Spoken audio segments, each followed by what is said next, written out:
Bonjour, voici le cours correspondant au principe de l'inertie que nous avons vu pendant le 4e TP. On commence par les items du programme, donc un seul item cette fois-ci, utiliser le principe de l'inertie pour interpréter des mouvements simples en termes de force. Le principe de l'inertie, c'est un peu l'objectif final de ce cours. L'item correspondant dans mes grilles de compétences, c'est celui-ci. Vous aurez le cours à copier et à la fin un exercice de cours pour bien comprendre comment on utilise le principe de l'inertie et surtout ce qu'on attend de vous en termes de présentation. Alors un système mécaniquement isolé, c'est un système qui n'est soumis à aucune force. C'est pas quelque chose qu'on rencontre dans la vie courante, parce que si un système n'est soumis à aucune force, il n'est pas non plus soumis à son propre poids. Donc on imagine qu'on est loin de la Terre, de toute étoile, dans le vide interstellaire, qu'il n'y a aucune force de frottement. Si je pousse ou que je lance un objet, quel va être son mouvement? Eh bien, s'il n'y a aucune force pour le dévier vers la droite, ni vers la gauche, ni vers le haut, ni vers le bas, normalement, il devrait continuer son mouvement en ligne droite. D'autre part, s'il n'y a aucune force pour l'accélérer et aucune force pour le ralentir, eh bien, il devrait garder la vitesse qu'il a au départ. Donc, en fait, le système garde son mouvement initial. Il doit donc avoir un mouvement rectiligne à vitesse constante. On parle de mouvement rectiligne uniforme. On passe maintenant à la notion de système pseudo-isolé. Alors, un système pseudo-isolé, c'est un système qui est soumis à des forces, mais comme ces forces se compensent, il se comporte comme s'il était isolé. Par exemple, le mobile de la table à coussin d'air sur une table à coussin d'air horizontale. À quelle force le système est-il soumis? Il va être soumis à son poids.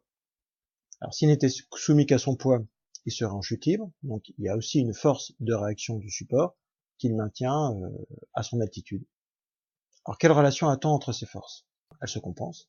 Sinon, comme je viens de le dire, le système serait soit en train de s'élever dans les airs si la réaction était plus importante, soit en train de s'enfoncer dans le sol si le poids était plus important que la réaction. Les forces se compensent. C'est pour ça qu'on parle de système pseudo-isolé. Quel va être le mouvement d'un système pseudo-isolé? Logiquement, ce mouvement, c'est un mouvement rectiligne uniforme. Le même objet que je viens de voir tout à l'heure, si je le pousse et que je le laisse évoluer librement, comme il est pseudo-isolé et qu'il est soumis à des forces qui se compensent, normalement, il doit avoir un mouvement rectiligne uniforme. C'est ce que l'on vérifie facilement sur une table à coussin d'air. À partir de ça, on va pouvoir écrire le cours. Principe de l'inertie. Dans un référentiel terrestre, si un système est soumis à des forces qui se compensent, alors il a un mouvement rectiligne uniforme ou reste au repos. Ce que l'on vient de voir fonctionne aussi pour un corps qui est immobile dans un référentiel terrestre. Est-ce que ça fonctionne dans l'autre sens? C'est-à-dire, si le mouvement est rectiligne uniforme, alors est-ce que le système est soumis à des forces qui se compensent? En fait, oui. Ça marche aussi dans l'autre sens, donc on peut rajouter à la définition et réciproquement. Voilà ce que vous avez à retenir. Alors maintenant, comment on l'utilise? On va voir un exemple tout de suite que vous allez mettre dans le cours. Vous avez un skieur qui, par l'intermédiaire d'un tire-fesse, remonte une pente.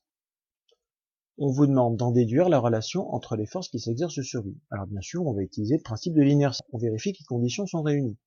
On est bien dans le référentiel terrestre. Le mouvement du skieur, c'est par rapport au sol qui est ici. Ensuite, sa vitesse est constante. On vous dit qu'il avance en ligne droite, donc il a un mouvement rectiligne uniforme. D'après le principe de l'inertie, il doit être soumis à des forces qui se compensent. Alors, de quelle force parle-t-on? Eh bien, on va faire un bilan des forces. D'abord, il faut définir le système, pour être sûr de ne pas faire d'erreur.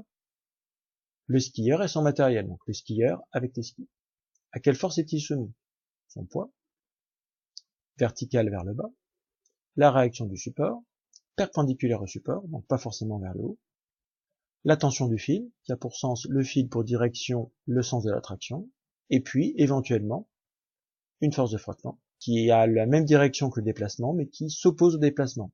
La force de frottement est orientée vers l'arrière. On en était là. Alors maintenant, comment est-ce qu'on peut exprimer ces forces clairement en français? P, ça va être le poids du système. R, la réaction de la piste sur le système.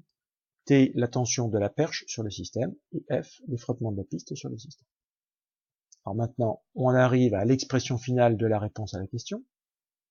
Si le skieur a un mouvement rectiligne uniforme dans le référentiel terrestre, alors, d'après le principe de l'inertie, il est soumis à des forces qui se compensent. Voilà la réponse à la question. Donc on a cité le principe de l'inertie et on a vérifié que les conditions du principe de l'inertie étaient vérifiées. Mouvement rectiligne uniforme dans le référentiel terrestre et on en déduit que les forces se compensent.